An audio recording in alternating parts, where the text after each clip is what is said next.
Pemirsa, perpaduan program vaksinasi dan pembatasan mobilitas warga dinilai efektif menekan penularan COVID-19. Efektivitas vaksin akan terlihat jika sudah vaksinasi mencapai 50% dari seluruh masyarakat.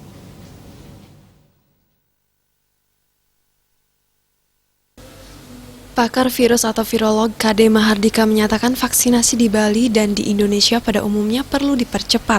Sejauh ini di Indonesia baru 4,4%, baru 9 juta orang yang telah divaksinasi 2 kali, sedangkan hanya 1 juta orang yang divaksinasi sekali dan 500.000 orang yang divaksinasi 2 kali di Bali.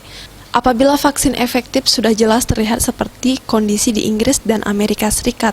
Di Inggris angka vaksinasi di atas 50% dan di Amerika sudah 44%. Efektivitas vaksin akan terlihat jika sudah mencapai 50%. Tadi data yang dari Bliman tadi disampaikan itu baru hanya 1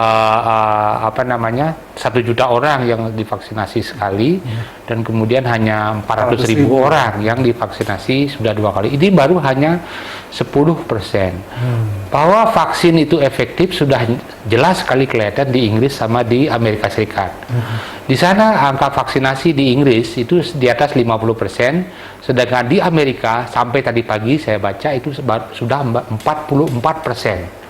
Dengan capaian yang belum 70% itu sudah nyata sekali pengaruhnya, di mana di Inggris yang bulan Januari, awal Januari itu 70.000 kasus per hari, sekarang mereka hanya 2.000 sampai 3.000 kasus per hari.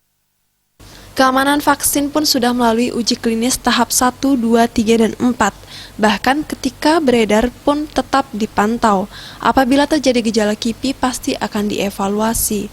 Agung Ria, Bali TV.